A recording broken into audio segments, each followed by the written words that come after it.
Opa, e aí pessoal, tudo bem com vocês? Sejam muito bem-vindos a mais um vídeo aqui no meu canal. E hoje nós vamos fazer uma demonstração aqui, um hands-on de uma ferramenta que eu acho muito interessante para quem desenvolve software utilizando a linguagem Python.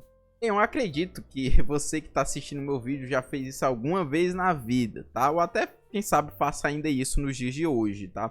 Que é o quê? Tô aqui codificando, fazendo meu projeto. E aí aconteceu um erro inesperado, que eu não tenho a mínima ideia do porquê que aconteceu. Uma coisa que eu fazia, né, há um tempo atrás, para tentar me ajudar a adivinhar, né, era simplesmente sair colocando vários prints ao longo do código, tá? Para saber o que é que estava sendo executado, o que é que não estava sendo executado, e isso de certa forma me ajudava a entender onde é que estava o problema, né? Só que convenhamos que essa não é uma prática muito interessante, porque você tem um trabalho muito manual, né, de sair colocando print em várias partes ali vitais do código, né, e quando você consegue adivinhar, você depois tem que sair removendo, né, todas as linhas ali que você adicionou, e em projetos muito grandes, né, que tem vários arquivos, vários scripts, né, isso é algo muito complicado de ser feito, né. Projetos pequenos é até viável, mas a gente pensa em projetos que tem muitos arquivos, muitos scripts, né, é muito complexo, né? Você tem que sair colocando vários prints, né? E também quando a gente olha para um longo prazo, né? Um arquivo é um projeto que vai para uma produção, que é utilizado aí por outras pessoas, né? Que você precisa ficar ali fazendo um acompanhamento, uma manutenção. Essa tática de ficar colocando prints para isso, né? Também não é algo muito eficiente, porque pode se perder facilmente, tá? E assim, o print ele também é um pouco limitador, tá? Ele dificulta a gente manter um padrão, uma organização nesse quesito. Então existe uma biblioteca no Python, né, nativa do Python, que auxilia muito nisso, que é o que a gente vai ver hoje, que é a biblioteca Login. A biblioteca Login, ela proporciona essa mesma ideia que eu comentei a respeito do print, né, utilizar os prints para debug, né, o Login permite esse tipo de coisa, só que ele traz uma maior versatilidade, né, a gente pode adicionar ali mais opções que podem ajudar muito a gente numa eventual manutenção, a entender onde é que teve o erro, né, a fazer um acompanhamento ali do software que está em execução. Um detalhe interessante também é que ela tem uma série de coisas que facilita muito a nossa vida. Para a gente entender primeiramente como a Login funciona, é importante a gente ter na nossa cabeça o conceito de arquivo de log. Bem, arquivos de log são gerados para armazenar ou registrar eventos que acontecem. Simples assim. Existe a biblioteca Login, que ela vai justamente fazer isso de forma automática para a gente. Ela vai agregar em um arquivo, tá, todos os logins que são gerados ali no nosso projeto. Se você tem o seu software ali em algo hospedado, né, em produção, em algum outro local, esses logs também são incorporados ali no log, que é exibido ali enquanto a aplicação está em execução, né, que você pode estar fazendo monitoramento ali da sua execução, tá bom? E assim, é um atalho para facilitar a nossa vida, pois eu poderia muito bem manipular um arquivo para gravar todas essas informações, mas daria muito mais trabalho, né? O Login faz isso de um jeito que a gente utiliza muitas poucas linhas de código e a gente nem precisa se preocupar com isso, basicamente, tá bom? E bem, o que é que a gente pode armazenar em um arquivo de log? O que quisermos, o que você vê que é útil e que pode ajudar na manutenção do código. Na documentação da biblioteca, que a gente já vai visitar ela, lá ele exibe diversas informações que você pode estar agregando aí ao seu login. Eu tô aqui na página da biblioteca, tá? Da documentação login, tá? Lembrando que é uma biblioteca nativa do Python, então provavelmente quando você instalou o Python ela já veio junto, tá? Bem, quando a gente vai descendo aqui na documentação, tá? Eu quero mostrar um conceito que é muito importante para vocês, que é esse aqui, ó, Login Levels, tá? É muito importante entender o que é isso, porque se você não entender, vai dificultar um pouco a compreensão desse hands-on que nós vamos fazer. Existem níveis, tá? De login, tá? Que eles são atrelados aqui a um valor numérico, que você vai de 0 a 50, tá? Então a gente tem o not set, debug, info, warning, erro e crítico, tá? Os mais comuns é do debug para o crítico, tá? Como você pode perceber, quanto maior o número aqui, mais é crítica o que aconteceu, tá?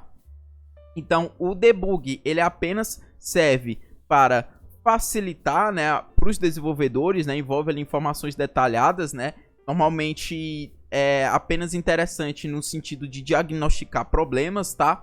O info é uma confirmação de tá tudo acontecendo conforme o esperado, né? Então se você quiser colocar ali, tipo, tal coisa foi executada, o usuário fez isso, fez aquilo, enfim. Isso são informações de que as coisas estão acontecendo conforme o esperado. Então a gente normalmente utiliza o info nesse contexto. Já o warning, ele é uma indicação de que algo inesperado aconteceu ou um indicativo de algum futuro problema que pode vir a acontecer aí no projeto, né? Por exemplo, envolvendo espaço de disco que está ficando insuficiente, tá?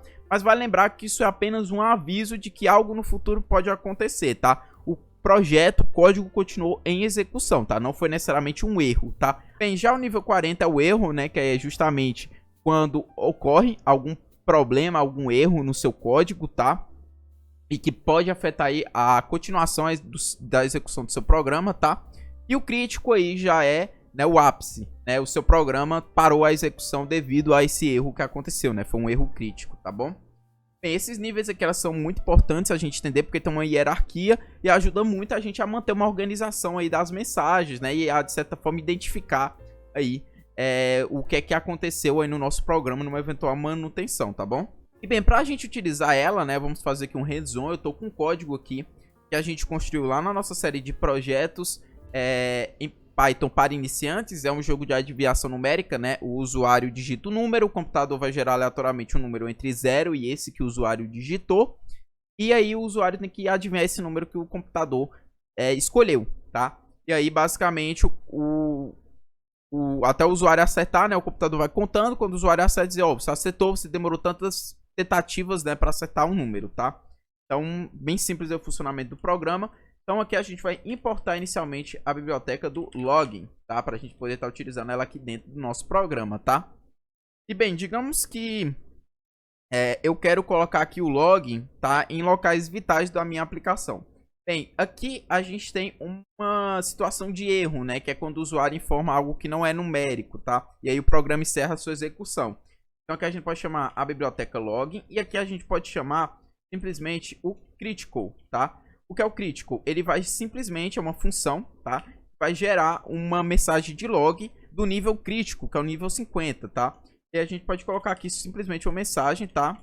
Então aqui, ó, coloquei aqui, ó, o usuário digitou algo não numérico que impediu a execução do programa. Coloquei como crítico porque, enfim, o programa, ele tem a sua execução encerrada depois desse erro, tá? Já aqui, ó, quando ele chega na linha 14 é porque deu tudo certo. O usuário escolheu um número, tá? E o computador gerou um número aleatório entre 0 e o número escolhido pelo usuário. Então aqui a gente vai colocar uma mensagem do tipo info, tá?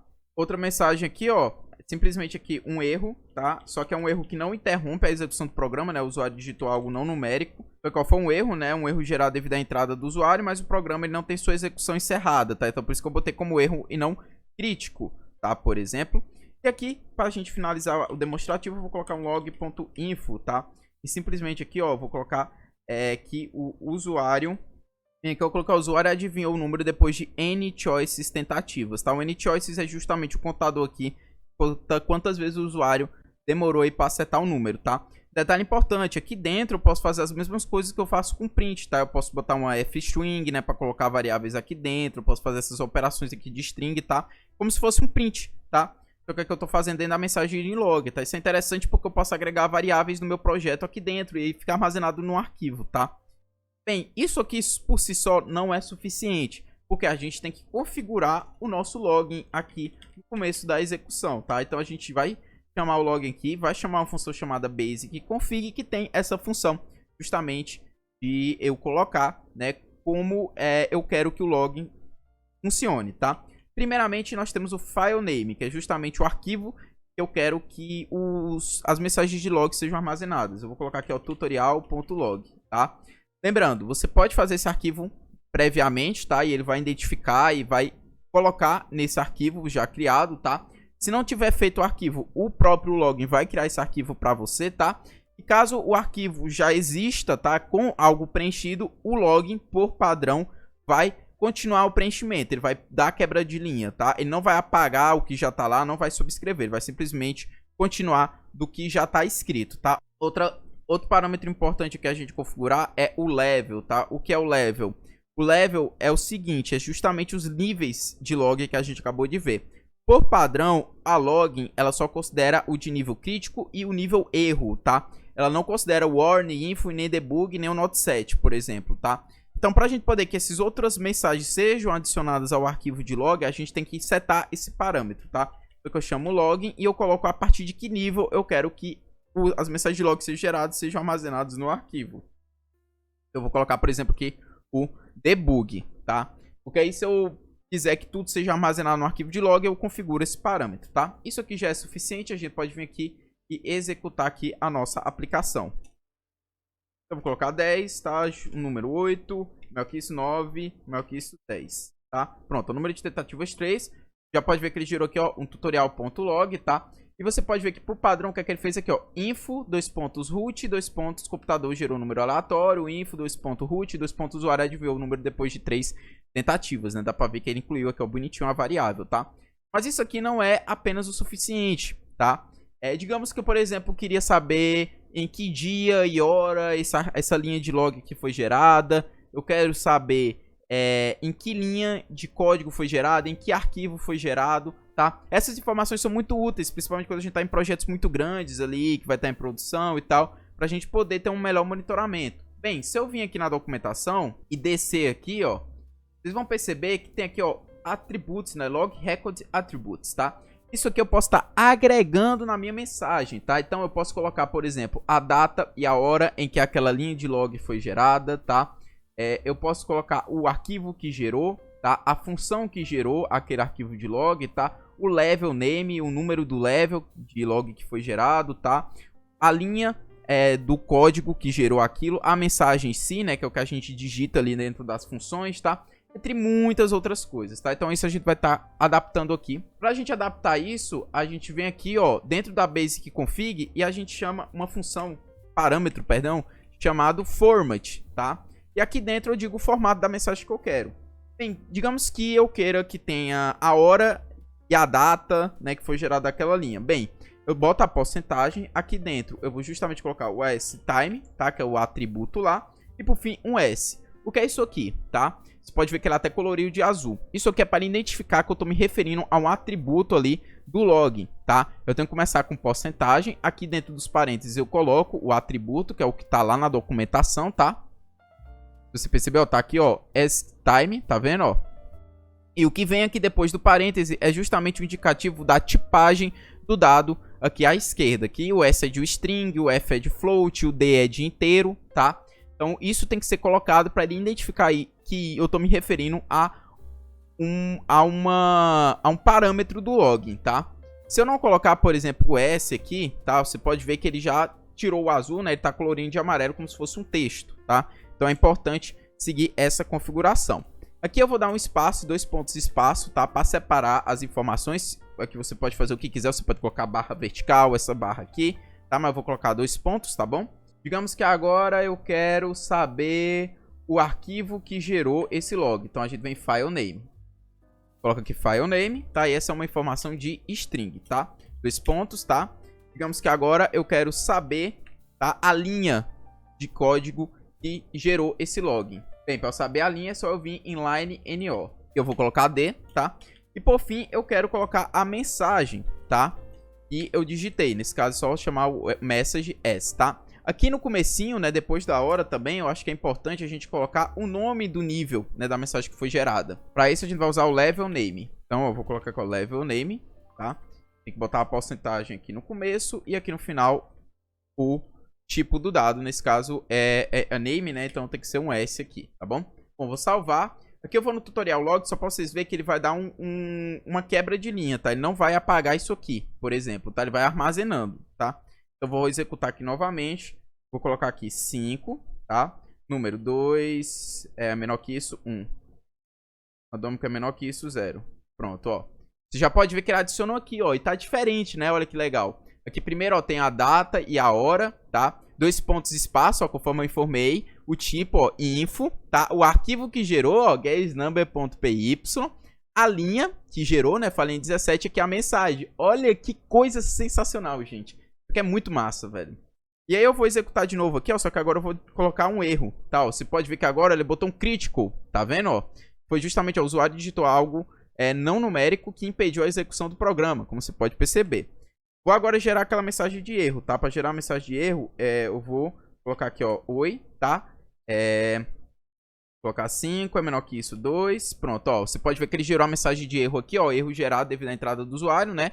E aqui a info novamente. Então aqui, ó, você pode ver que isso aqui é sensacional. Porque numa manutenção de projeto, basta você acessar o log, né? E ver, vai ter todas essas informações lá. Tá? Isso aqui ajuda muito na manutenção do código, fica armazenado num arquivo, tá?